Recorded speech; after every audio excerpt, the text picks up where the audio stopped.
Todos nos hemos preguntado alguna vez, ¿qué es la estadística?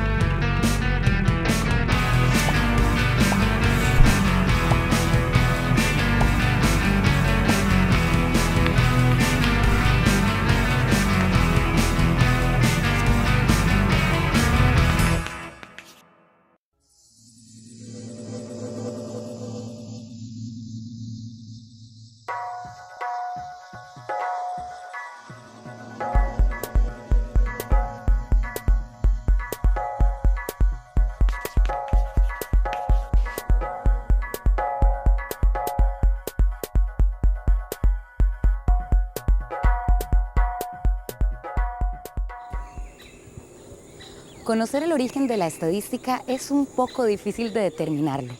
Algunos investigadores descubrieron que en la prehistoria nuestros ancestros grabaron petroglifos. ¿Y para qué? Para contar personas, el ganado y la cacería.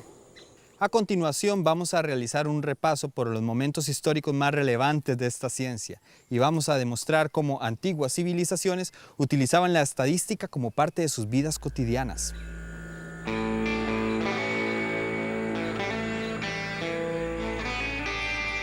Esta forma sencilla de nuestros antepasados de aplicar la estadística cumplía con los objetivos básicos de la época, de conocer y tener datos sobre la población y el conteo de los bienes materiales.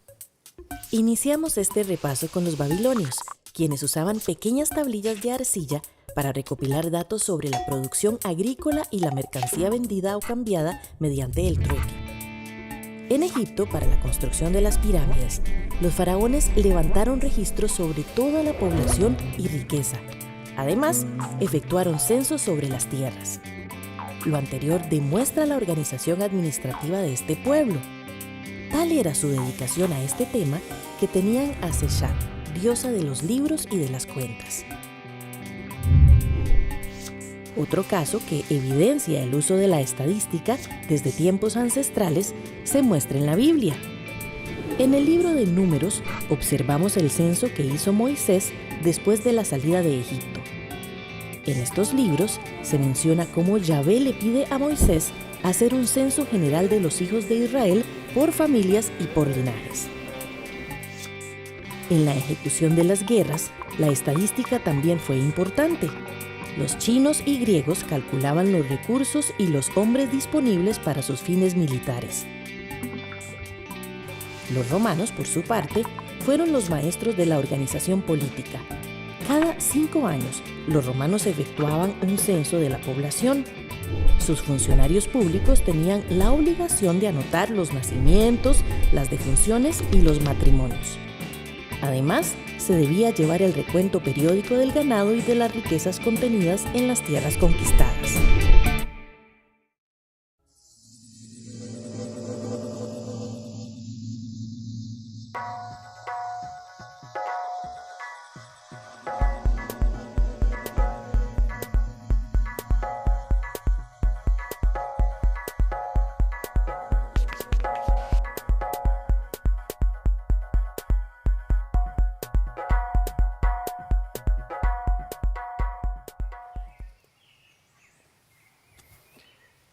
Ya para la Edad Media, el uso de la estadística había decaído.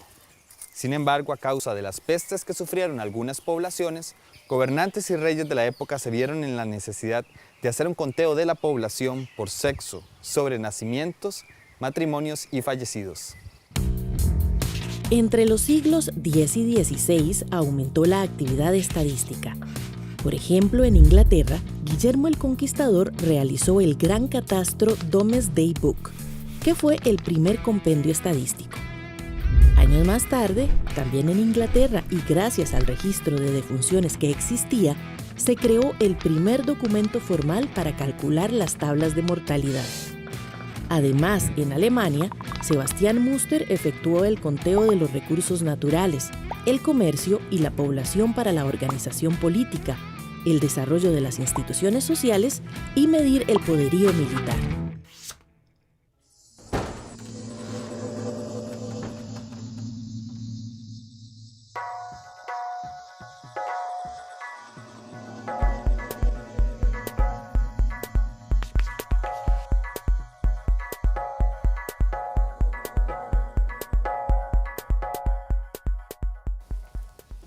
Para el siglo XVIII, un profesor de la Universidad de Göttingen, Alemania, fue el primero en utilizar la palabra estadística. Esta proviene del término latino status, que significa estado o situación. De igual forma, en esta época se desarrollan los principales conceptos de la teoría de la probabilidad. ¿Usted conoce la teoría de la probabilidad? Vamos a describir dos eventos diferentes. En el primer caso, un hombre se encuentra jugando en la mesa de dados de un casino. Para ganar, cuando tire los dados, las dos caras de estos deberán sumar 7.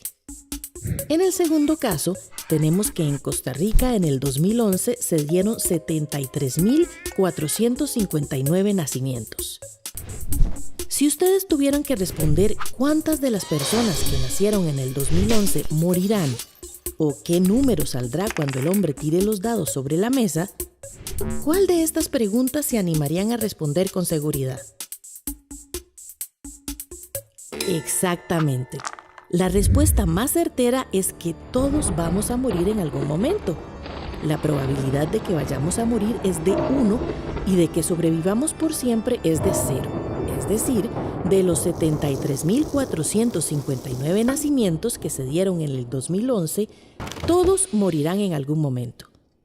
Sin embargo, es difícil predecir cuál número saldrá esta vez, cuando el hombre tire los dados sobre la mesa. La probabilidad de que la suma de las caras del dado den 7 es de 1 en 6 posibilidades. Veámoslo mejor. Observemos en el siguiente diagrama todos los resultados posibles que podemos tener al tirar el primer dado. Posteriormente, de forma vertical, veremos todos los resultados posibles de tirar el segundo dado. Si unimos ambos lados, se obtiene el siguiente diagrama. Cada uno de los puntos es un resultado posible que podemos obtener al sumar las dos caras de los dados. Por ejemplo, si tiramos los dados, las posibilidades de que nos salga un 5 son 4. Veamos por qué. La primera posibilidad es si en la cara del primer dado sale un 4 y en la cara del segundo dado sale un 1. Lo sumamos y dan 5. La segunda posibilidad es que en el primer dado obtengamos un 1 y en el segundo un 4. La tercera posibilidad es que en el primer dado obtengamos un 3 y en el segundo un 2. Y la última posibilidad es que en el primer dado obtengamos un 2 y en el segundo un 3. Como dijimos, son 4 posibilidades de obtener un 5 en el juego de dados. En total tenemos 36 puntos. Es decir, un total de 36 resultados posibles en el juego de los dados. Estos resultados van desde una posibilidad de que salga el 2 en el juego por la suma de 1 más 1 en ambos dados, o una posibilidad de que salga el 12 al sumar 6 más 6. Entonces, ¿cuántas posibles combinaciones con los dados se pueden formar para que salga el 7? Serían 6 combinaciones. No obstante, las posibilidades de que salga el 7 siguen siendo bajas, pues de las 6 caras que tienen los dos dados, existen 30 posibles resultados diferentes al 7. Basados en estos ejemplos, podemos afirmar que la teoría de la probabilidad es una parte de la estadística que estudia los eventos aleatorios, pertenecientes o relativos al azar. En otras palabras, los eventos aleatorios son diferentes a los determinísticos, cuyos resultados son previsibles, es decir, que tenemos certeza de que ocurrirán, como la muerte.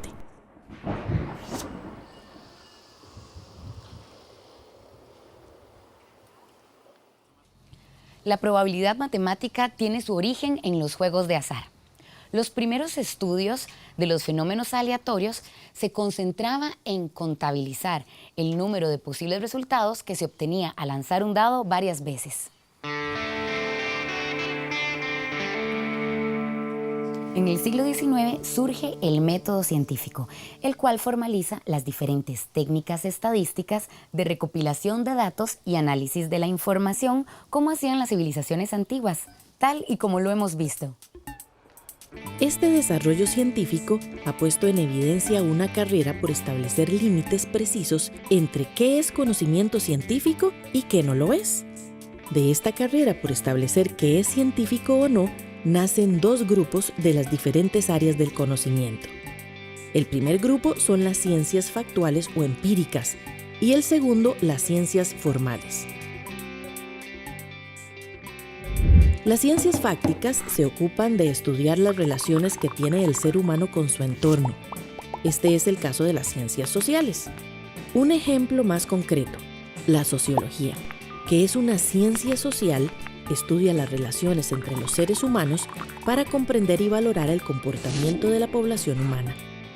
Entonces, esta conexión entre el surgimiento del método científico y el desarrollo de las ciencias sociales ocurre cuando el investigador social se somete a un protocolo de investigación, utilizando las técnicas estadísticas desarrolladas para que su estudio sea sistemático y preciso, según la formalidad del método científico.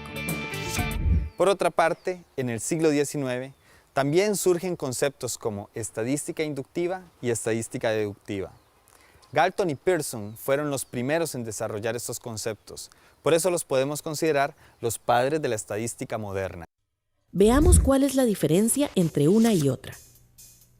La estadística deductiva, también conocida como estadística descriptiva, se encarga de los métodos de recuento, organización y clasificación de los datos sobre una población en estudio.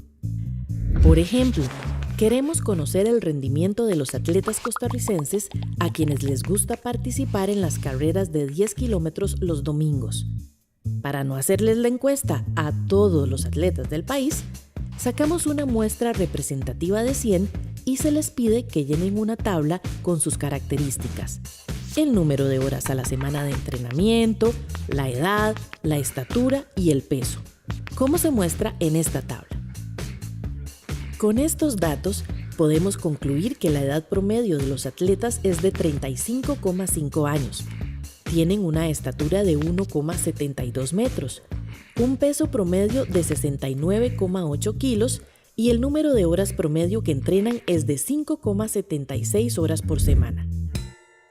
Por otro lado, tenemos la estadística inductiva o inferencial, la cual trata de deducir el comportamiento de una población con base en los resultados de una muestra, que se dan por procesos y metodologías basados en datos numéricos recopilados.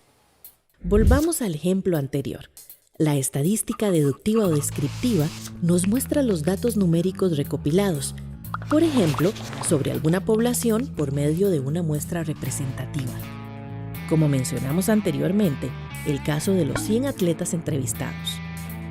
La estadística inductiva o inferencial saca deducciones basadas en los datos obtenidos en el estudio de los 100 atletas hacia toda la población de atletas en el país. Este cálculo se hace a través de procedimientos estadísticos que garanticen la confianza de los datos y minimicen el margen de error. Con el surgimiento de conceptos como estadística inferencial y estadística descriptiva, el avance de las matemáticas, de las ciencias naturales y de las ciencias sociales, se da el desarrollo de la estadística moderna. Como hemos visto, hemos realizado un repaso histórico del nacimiento y de la utilización de la estadística en las civilizaciones antiguas, ubicadas en Europa y Asia. Para ello, pasamos por los diferentes momentos históricos hasta llegar al surgimiento de la estadística moderna, la cual utilizamos actualmente. Sin embargo, es importante rescatar algunos aspectos relevantes del uso de la estadística en los pueblos originarios de América. Cuando los españoles llegaron a América, descubrieron ciudades altamente desarrolladas con grandes conocimientos científicos y tecnológicos. Los pueblos originarios se destacaron por usar la matemática en la elaboración de los calendarios, cálculos astronómicos y obras ingenieriles. Además, los cálculos matemáticos sirvieron para la aplicación de censos que permitieron conocer el recuento de la población, sus bienes y distribuciones. La estadística, digamos, entre los pueblos indígenas, uno lo puede ver o bien en censos que ellos realizaban, esto era muy corriente, pero también ellos llevaban la estadística de cosechas. Uno tiene que imaginarse que, por ejemplo, como el mundo maya, tenía una densidad de habitantes enorme y entonces para ello la distribución de alimentos y otros problemas eran problemas de una gran trascendencia. Por lo tanto, llevaban la estadística de qué se producía, cómo se producía, cuándo se producía, todo eso lo llevaba. Ese era encargo de los reyes, a trabajar con el censo, con el conteo de cantidad de habitantes, cuántas familias se traslada. A veces una familia sola, una casa sola entera, se desplaza en otro lugar. Entonces ellos de inmediatamente saben que cuántas familias hace falta. La estadística mediaba en el tema del conteo y el reparto. No eran monocultivos como sucede en la actualidad en algunas comunidades, sino que era agricultura de subsistencia. Entonces ahí hay otras complejidades asociadas que también tiene que ver con estadística. Por ejemplo, cómo establecer las condiciones de equivalencia para establecer los repartos. Y el trueque. Para realizar los repartos se tomaban en cuenta la productividad y topografía de la tierra, así como las necesidades del adjudicatario. En el caso de los incas y los bribris, la información estadística se archivaba en un sistema de cuerdas llamado quipu. Existen vestigios que a finales del siglo XIX, uno de los caciques de la cordillera de Talamanca le entregó un quipu al arqueólogo estadounidense William Gabb, donde le informaba sobre la población de la zona. Ese quipu era un quipu que describía cuántas mujeres, cuántos niños, cuántos varones había según el nudo que tuviese, porque las maneras de establecer la representación del mundo abstracto es a través de los tejidos. La matemática de los pueblos indígenas nació, se desarrolló y evolucionó ligado a los telares.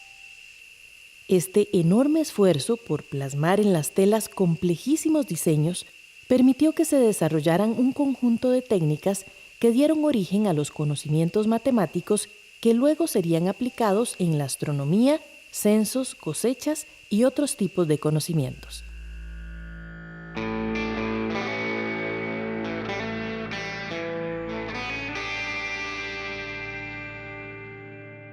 Entonces, podemos decir que nuestros pueblos originarios sí utilizaron la estadística para llevar el control de sus pobladores, animales o producciones agrícolas, pero también se destacaron en la aplicación de datos numéricos para poder estudiar la astronomía. En Costa Rica, el primer registro estadístico oficial se ofreció en 1824. Sin embargo, en el periodo de la colonia, se efectuaron algunos conteos de los nacimientos, la mortalidad, los matrimonios y la producción. Además, la Capitanía General de Guatemala había ordenado realizar recuentos poblacionales, con el objetivo de conocer aproximadamente cuántos peninsulares o españoles migrantes, criollos, indios y africanos residían en las provincias.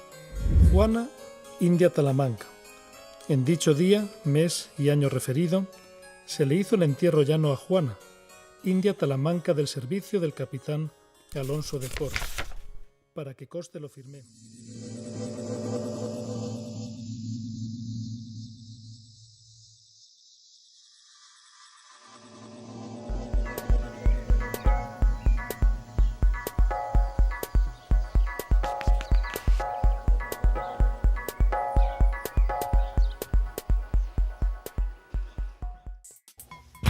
Una vez que se proclamó la independencia y se formó el primer Congreso Constituyente, se ordenó levantar el primer censo de población.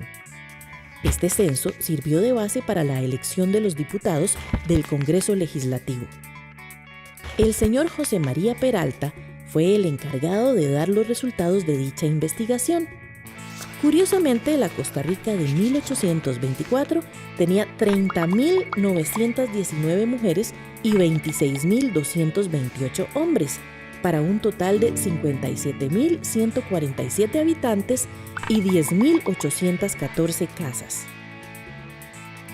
Si comparamos estos datos con los actuales, veremos cómo el total de mujeres creció 71 veces más desde 1824.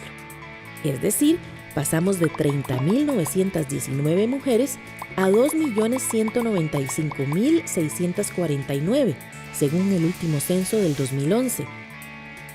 Actualmente existen 2.106.063 hombres, lo cual representa un crecimiento de 80 veces más desde 1824. El número de viviendas creció en 126 veces más desde 1824. Pasó de 10.814 casas a 1.360.055 viviendas.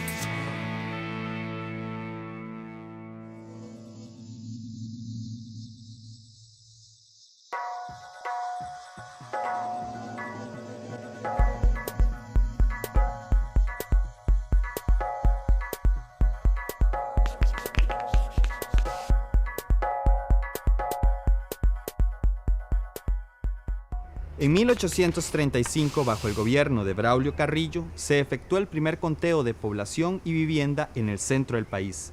En este censo se registró la cantidad de habitantes por vivienda, desglosado por jefe de hogar, sexo y relación parental. En 1844 se realizó otro intento por contabilizar la población total de Costa Rica y su condición socioeconómica. En este recuento se registraron 79.982 habitantes, divididos por provincia. Como vemos en el mapa, la distribución geográfica de Costa Rica en esa época era diferente a la actual. Algunas de las provincias actuales no eran reconocidas como tales en ese momento. Sin embargo, ya San José desde 1823 era la capital de Costa Rica, por ser una ciudad de mayor tamaño y más desarrollada debido al cultivo del tabaco. La provincia de San José contaba con 25.949 habitantes. La provincia de Cartago con 19.884 habitantes. La provincia de Alajuela, que incluía a Esparta, ahora conocida como Esparza, tenía 11.720 habitantes. El departamento de Heredia, pues no era provincia para esa época, tenía 17.236 habitantes, y lo que hoy conocemos como la provincia de Guanacaste tenía 5.193 habitantes. El doctor Bernardo Augusto Til, etnólogo y demógrafo, opinó que estas cifras eran más bajas que las que él había investigado en los libros parroquiales de la época. No obstante, este intento constituyó un empadronamiento revisado y modificado con el censo de 1864. En la presidencia de José María Montealegre, el Senado y la Cámara de Representantes de Costa Rica decretaron que cada 10 años debería efectuarse un censo de la población en todo el territorio nacional. Para este cometido se propuso tener la colaboración de los gobernadores, municipios y empleados subalternos que se consideraran necesarios. Además, se destinó una suma de dinero considerable de $4.000 para cumplir con los censos. Como consecuencia de este decreto, el ministro Francisco Iglesias creó la Oficina Central de Estadística, perteneciente al Ministerio de Interior o Gobernación. Esta fue la primera oficina encargada en reunir y coordinar los datos necesarios para producir las estadísticas del país. Sin embargo, no duró más de un año, y fue hasta 1883, en la administración de Próspero Fernández, cuando se creó la Dirección General de Estadística.